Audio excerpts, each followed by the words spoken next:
Assalamualaikum warahmatullahi wabarakatuh. Kembali berjumpa dengan Abu Maisuja Channel. Kali ini Abu Maisuja Channel akan menceritakan tokoh Islam yang bernama Uwais Al-Qarni radhiyallahu an. Kisah ini dikutip dari kitab Uqala Al-Majanin yang disusun oleh Abu Al-Qasim An-Naisaburi. Uwais Al-Qarni memiliki nama lengkap Uwais ibnu Abi Uwais. Sa'id ibnu Al-Musayyab pernah berkata, Umar bin Khattab berada di atas mimbar di Mina dan beliau menyeru, "Wahai penduduk Qaran." Para syekh berdiri dan menjawab, "Ya, kami di sini, wahai Amirul Mukminin." Kemudian Sayyidina Umar bertanya, "Apakah di Qaran ada orang yang bernama Uwais?" Seorang syekh menjawab, "Wahai Amirul Mukminin, di antara kami tidak ada orang yang bernama Uwais kecuali orang gila yang tinggal di padang pasir yang tidak bergaul dengan masyarakat." Umar kembali berkata, "Dialah yang aku maksud. Apabila kalian sampai ke Qaran, carilah dia dan sampaikan salamku kepadanya. Lalu katakan kepadanya, sesungguhnya Rasulullah SAW telah memberi kabar gembira tentang dirimu dan memerintahkanku untuk menyampaikan kepadamu salamnya." Sa'id ibnu Al-Musayyab berkata, kemudian orang-orang tersebut kembali ke Qaran dan mencari Uwais dan menemukannya di atas pasir. Mereka menyampaikan kepadanya salam baginda Rasulullah SAW. Lalu dia pergi entah kemana tanpa ada yang tahu jejaknya dalam waktu yang lama. Kemudian dia kembali di zaman kekhalifahan Ali bin Abi Thalib radhiyallahu an untuk bertempur di sampingnya dan mati syahid di perang Siffin di hadapan sang khalifah. Orang-orang memperhatikan tubuhnya yang dipenuhi lebih dari 40 luka berupa tusukan, sabetan dan panahan. Harib ibnu Hayyan Al-Abdi berkata, "Saya sampai ke kota Kupah. Ada yang saya inginkan di sana selain bertemu dengan Uwais Al-Qarni. Saya mencarinya dan bertanya tentangnya, hingga saya menemukannya duduk sendirian di tepi sungai Efrat pada suatu siang. Uwais sedang berwudu dan mencuci pakaian. Lantas saya mengenalnya berdasarkan sifat orang tentang dirinya. Dia seorang laki-laki yang tambun, yang berkulit coklat, bahkan sangat coklat. Kepalanya botak, berjenggot tebal, memakai sarung dan sorban dari wol, berwajah menjengkelkan dan menakutkan. Saya mengucapkan salam kepadanya dan dia menjawab salam saya. Lalu dia berkata, 'Semoga Allah memanjangkan umur Anda.' Saya mengulurkan tangan untuk bersalaman dengannya, namun dia menolak bersalaman. Maka saya berkata, 'Semoga Allah juga memanjangkan umur Anda. Senang bertemu dengan Anda. Uwais, bagaimana keadaan Anda? Semoga Allah menyayangimu.' Hatiku tersentuh melihat kondisinya hingga aku menangis dan dia pun menangis lalu berkata, 'Semoga Allah menyayangimu, Harib ibnu Hayyan.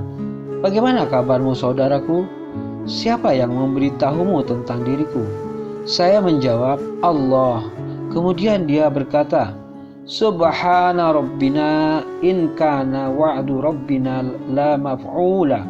Maha suci Tuhan kami, sesungguhnya janji Tuhan kami pasti dipenuhi. Saya kaget ketika dia menyebut nama saya dan mengenali saya.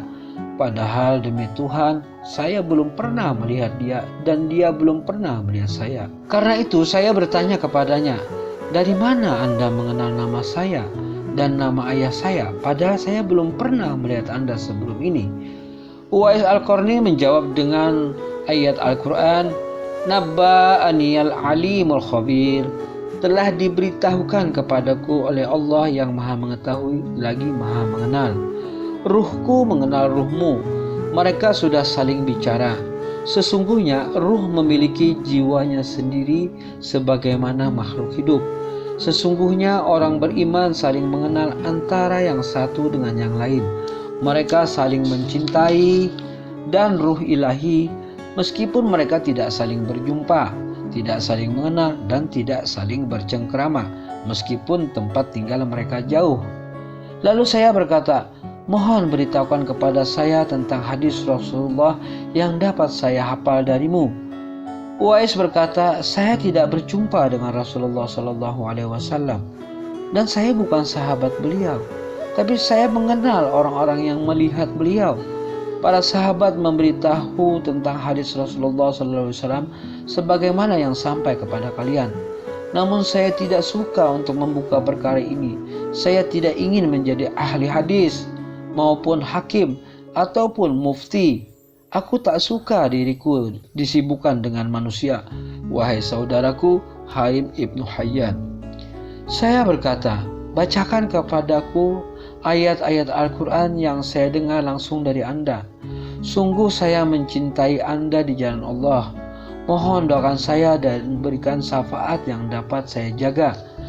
Uwais kemudian berdiri dan meraih tangan saya lalu berdoa, "A'udzu bis-sami'il 'alimi minasyaitonir rajim.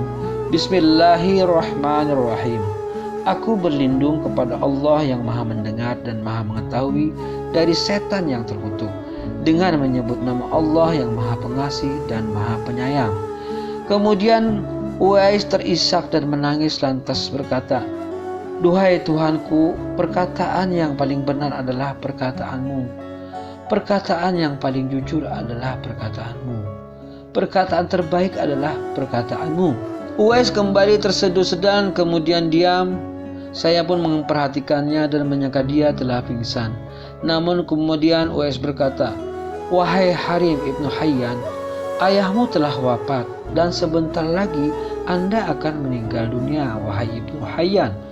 Mungkin akan ke surga atau akan ke neraka. Nabi Adam dan Hawa telah meninggal dunia, duhai ibnu Hayyan. Nuh dan Ibrahim yang dikasihi Allah juga meninggal dunia. Nabi Musa yang pernah berbincang dengan Tuhan telah meninggal dunia. Daud yang menjadi khalifah Tuhan juga telah meninggal dunia. Nabi Muhammad SAW utus Allah juga telah wafat. Abu Bakar khalifah kaum muslimin telah meninggal dunia. Demikian pula saudara dan sahabatku Umar ibn Khattab telah wafat. Semoga Umar disayangi oleh Allah Subhanahu wa taala. Karena saat itu Umar masih hidup, saya berkata, "Umar masih hidup. Beliau belum meninggal dunia." Uwais berkata, "Allah telah memberitahuku, jika engkau paham, engkau akan mengetahui apa yang saya katakan. Saya dan engkau berada dalam bumi dan seolah-olah telah di dalamnya." Kemudian Uwais mengucapkan salawat kepada Rasulullah SAW, lantas berdoa dengan doa-doa ringan. Selanjutnya dia berkata, "Inilah wasiatku untukmu, wahai Harim ibnu Hayyan. Engkau harus menjaga kitabullah dan peninggalan orang-orang muslim yang soleh. Saya bermaksud mengucapkan hal ini untuk diriku dan dirimu. Seyogianya engkau mengingat kematian, dan jangan sekejap mata pun hatimu lupa akan kematian. Berilah nasihat kepada semua pemeluk agamamu.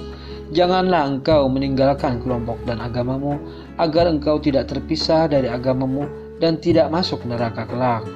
Selanjutnya Uwais berdoa, "Tuhanku, sesungguhnya orang ini menganggap dirinya mencintaiku karenamu. Dia mengunjungiku karenamu. Ya Allah, buatlah saya mengenali wajahnya di surga. Selama dia di dunia, jagalah dia dimanapun dia berada. Jadikanlah ia ridha meskipun hanya mendapatkan sedikit bagian dari dunia. Mudahkanlah baginya mendapat sesuatu yang engkau berikan baginya di dunia. Jadikanlah dia mensyukuri nikmat yang engkau berikan kepadanya. Berikanlah dia balasan yang baik atas apa yang dia lakukan padaku." Kemudian Uwais berdoa dan berkata, "Aku telah menitipkanmu kepada Allah Subhanahu wa taala. Semoga Allah memberimu keselamatan dan kasih sayang. Aku tidak akan bertemumu denganmu setelah hari ini. Semoga Allah mengasihimu. Aku tidak suka pada ketenaran dan lebih suka pada kesendirian.